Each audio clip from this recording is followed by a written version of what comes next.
I don't know what I'm looking for when I come to a show like this. All I'm looking for is really neat, innovative stuff. And if I knew what that stuff was, I'd be home making it myself, you know. Richard Hilton is not alone. Hundreds of gallery owners and individual collectors comb the floors of wholesale shows looking for the products that inspire them. Retailers are coming here to look for the most unique and unusual things that they can find to fill their stores. They want stores that look very, very different than every other store in town, whether it's at the mall or downtown on Main Street. So you first take out the lock, slide the lid. One of the things that I love about coming to the shows is to see all of these craftspeople with their new dreams, their new hopes, and alongside it, the proven standard. That's appropriate. And the relationship you develop not only with your fellow craftspeople, but obviously these are many people that we buy from. Wood, which is that red It's wood great to see their growth. It's great to have a relationship. Many of these relationships are 25 years old, and they develop, and often they're deep enough relationships with a craftsperson will ask you honestly, do you think this is the right direction? Sounds like a plan. Take care. Good seeing you. Bye. The relationship between buyers and sellers is at the heart of the wholesale show's success. Ribbon goblet, it's beautiful. So we'll take 4 in wine and 4 in champagne. I continually meet all the people that buy my work for their galleries, their stores and everything, and it continually keeps me connected to all these people, and a lot of the people are people that I deal with on a daily basis. They call me, they talk to me, and we become friends. When I saw these goblets, I was first starting out in my gallery, and I went, oh my God, those are the most gorgeous goblets I've ever seen. How will I ever be able to afford to buy them for the gallery? And you know what, the first year we were able to buy them, I said, we've made it. You like that story? I love that story. The artists who come here every year, some of them come here expecting to write $15,000 worth of orders that will keep them in business for another 3 months. Others come here expecting to do $250,000 worth of business, which will be their entire year's production. Whatever the case, each relationship down here becomes a very close, intimate relationship because the artist has to know a lot about when the retailer needs the merchandise, and the retailer has to know when the artist can make the merchandise. With orders in hand, artists like Janet Zug get down to the business of creating their art. There's a show I do once a year in Philadelphia, and then I come here after that show and fill my orders that I received at the show. The new generation of artists like Janet may hope to emulate the successes of the Stickleys and Steubens of years gone by. But even if they're not able to achieve such lofty goals, they can still hope to sell their creations alongside the priceless pieces from the masters of the early days of the movement.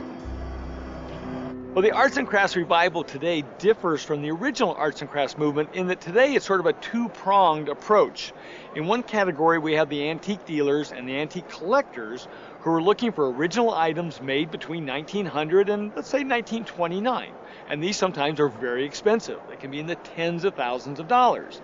Now, for that reason, there has evolved a group of artisans, men and women, who are making works either reproductions of original pieces by Strickley and the Roycrofters, or they are works in the arts and crafts style that are very original. And they're filling a niche here because not everybody can afford a $60,000 Strickley clock, but they can buy a reproduction or a arts and crafts inspired piece, for a tenth of that. And so it's interesting today that we find these two categories working side by side, many times at the same show or in the same gallery, but they're necessary because you probably can't realistically complete a house using just arts and crafts antiques. And so most people today are collecting both the new works in the arts and crafts style and the antiques. The current climate of the arts and crafts movement suits master potter Bill Van Gilder well. From his home and studio in Burkittsville, Maryland, he can live out his lifelong dream of creating pottery for a living. I'm using the same techniques that man has used for thousands of years in making pots. It hasn't changed very much.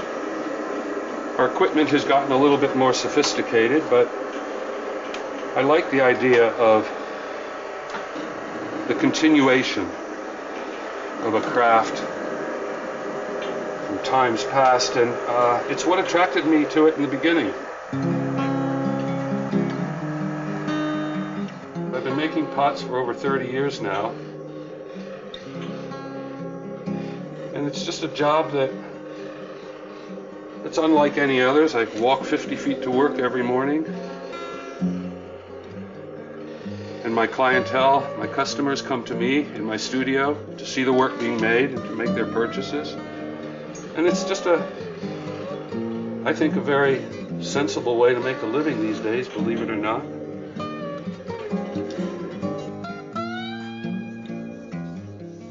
It's a job. It's not just a hobby. If you're going to do it, you take it seriously.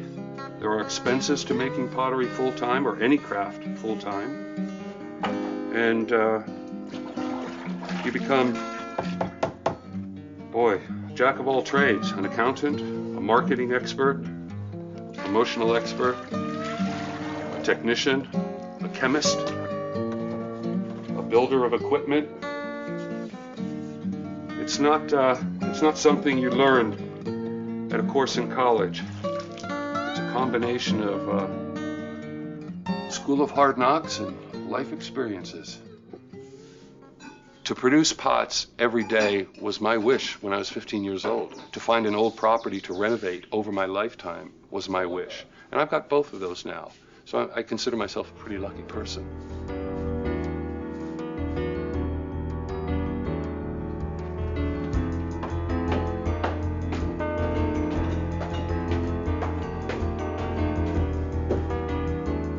You know, the handmade piece of anything in this day and age, from a functional point of view, is not necessary anymore. Industry does it so well. However, one thing that industrial work, whether it's metal or pottery, does not cover, it doesn't feed the soul of the person who's using it. The world needs more beauty in what's around us. I certainly do not make objects that people need as function, but we all need beauty in our lives. And God created a beautiful world, and I enjoy making beautiful things. And for many of us, we realized that the only thing we could really give in life was to live by example, be good people, and create beauty.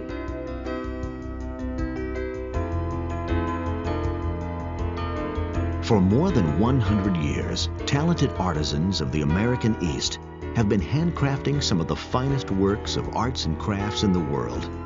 Their collective work, however, remains uniquely American, from Biltmore's homespun cloth to an original design by Nakashima.